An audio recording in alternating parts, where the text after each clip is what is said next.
Hello friends, வாங்க என்னோடய சேனலை நீங்கள் ஃபஸ்ட் டைம் பார்க்குறதா இருந்தால் சேனலை சப்ஸ்கிரைப் பண்ணிக்கோங்க.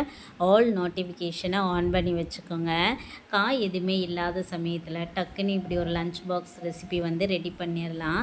நான் கடாயில் எண்ணெய் ஊற்றி கடுகு கொஞ்சம் ஜீரகம் போட்டிருக்கேன். பல்லாரி இருந்துச்சு, பல்லாரி தான் இதில் மெயின். வெங்காய சாதம் மாதிரி பண்ணிடலாம்.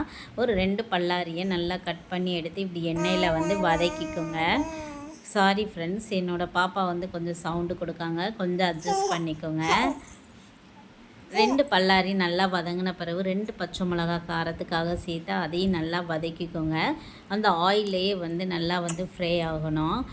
ஃப்ரை ஆகிருச்சு அப்படின்னா அவ்வளோதான், சாதத்தை நம்ம ரெடி பண்ணிடலாம். ஆல்ரெடி நம்ம ரெடி பண்ணி தான் வச்சுருக்குறோம் சாதம். ஸோ பல்லாரி நல்லா வதங்கிருச்சு. இந்த ஸ்டேஜில் லைட்டாக மஞ்சத்தூள், 1 ஸ்பூன் பெப்பர் அதையும் சேர்த்து நல்லா மிக்ஸ் பண்ணிக்கோங்க. நல்லா மிக்ஸ் பண்ணி அது மிக்ஸ் ஆன உடனே நான் எடுத்து வச்சுருக்கிற தேவையான அளவு கருவேப்பிலை போட்டுக்கோங்க. கருவேப்பிலையும் போட்டு நல்லா மிக்ஸ் பண்ணிக்கோங்க. ஸோ இது நல்லா வதங்கிடுச்சு. இந்த ஸ்டேஜில் எடுத்து வச்சுருக்கிற சாதத்தையும் இதோட சேர்த்து நல்லா மிக்ஸ் பண்ணிக்கலாம். ஸோ நல்லா மிக்ஸ் பண்ணிவிட்டு சூப்பராக இருக்கும், செமையாக இருக்கும். ட்ரை பண்ணுங்கள். இப்படி நம்ம தனியாக சாதம் எடுத்து போடும்போது லைட்டாக உப்பு சேர்த்துக்கோங்க. உப்பு சேர்த்துட்டு இதை ரெடி பண்ணுங்கள். சூப்பராக இருக்கும், செமையாக இருக்கும். ஸோ இப்படி நல்லா கிளறி விட்டுருங்க. ஒரு டேஸ்டியான வெங்காய சாதம் ரெடி ஆகிடுச்சு ஃப்ரெண்ட்ஸ். இதுக்கு சைடிஷாக நான் பொட்டேட்டோ ஃப்ரை பண்ணியிருக்கேன்.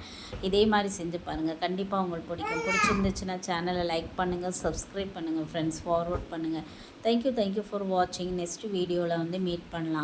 இப்படி ஒரு லஞ்ச் பாக்ஸ் ரெசிபி ட்ரை பண்ணி பாருங்கள் ஃப்ரெண்ட்ஸ். பிடிச்சிருந்துச்சுன்னா கமெண்ட் பண்ணுங்கள். தேங்க்யூ ஃபார் வாட்சிங்.